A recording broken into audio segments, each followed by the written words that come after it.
സമയം ഇപ്പം രാവിലെ ഏകദേശം ഒരു 6:30 ആയിട്ടുണ്ട് കേട്ടാ. അപ്പൊ ഈ സമയത്ത് ഞാൻ ഏടിയ ഒരുങ്ങിയിട്ട് പോകുന്നെന്ന് എല്ലാവർക്കും ഊഹിക്കാൻ പറ്റുന്നതേ ഉള്ളൂ. വേറെ ഏടിയോ അല്ല, അമ്പലത്തിലേക്കാണ് പോകുന്നത്. കുറച്ചധിക ദിവസമായി കേട്ടാ അമ്പലത്തിലേക്കെല്ലാം ഒന്ന് പോയിട്ട്. അങ്ങനെ ഇന്ന് ഞാൻ ഒറ്റക്കാന്ന് കേട്ടാ അമ്പലത്തിലേക്ക് പോകുന്നത്. ഒരുപാട് ദൂരമൊന്നുമില്ല, എന്റെ വീട്ടിന്റെ അടുത്ത് തന്നെയുള്ള ഒരു ശിവക്ഷേത്രത്തിലേക്കാണ് ഞാൻ പോകുന്നത്. ചെറിയൊരു മഴക്കാറ് ഞാൻ വീട്ടിൽ നിന്ന് ഇറങ്ങുമ്പോൾ ഉണ്ടായിരുന്നു കേട്ടാ. പക്ഷെ ഞാനത് ഇത്ര കാര്യമാക്കി എടുക്കാത്തോണ്ട് കൊടയൊന്നും എടുത്തിട്ടില്ല. ഞാൻ ആകെ എന്റെ ഫോണും കുറച്ച് പൈസയും മാത്രമേ എടുത്തിട്ടുള്ളൂ. അപ്പൊ മഴയൊന്നും പെയ്യൂല എന്നുള്ള വിശ്വാസത്തിൽ വേഗം പോയി തൊഴുതിട്ട് വരാം.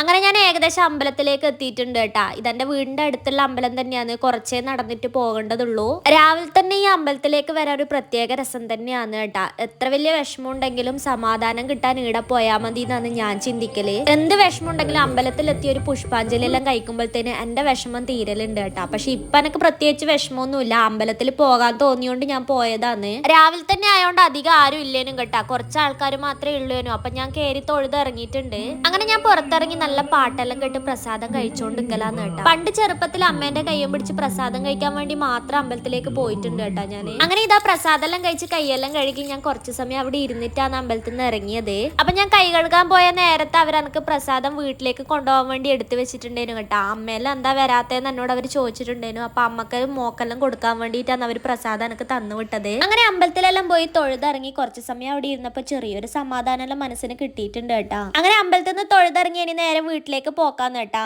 അങ്ങനെ അമ്പലത്തിൽ പോയി വന്ന് ഞാനിതാ വീട്ടിലേക്ക് എത്തിയിട്ടുണ്ട് കേട്ടാ. അപ്പൊ ചന്ദനം ഞാൻ നേരെ വിളക്ക് വെക്കുന്നിടത്ത് കൊണ്ടുവച്ചിട്ടുണ്ട്. പോകുന്ന സമയത്ത് ഞാൻ ഒന്നും കഴിച്ചിട്ടും കുടിച്ചിട്ടും ഇല്ലേനും കേട്ടാ. അപ്പൊ വീട്ടിലെത്തിയതിന് ശേഷമാണ് ഞാനൊരു കാപ്പി കുടിച്ചത്. അപ്പൊ നമ്മൾ ഇന്നത്തെ വീഡിയോ ഇത്രയേ ഉള്ളൂ. നമ്മളെ ചാനൽ കാണുന്ന എല്ലാവരും സബ്സ്ക്രൈബ് ചെയ്ത് സപ്പോർട്ട് ചെയ്യണേ.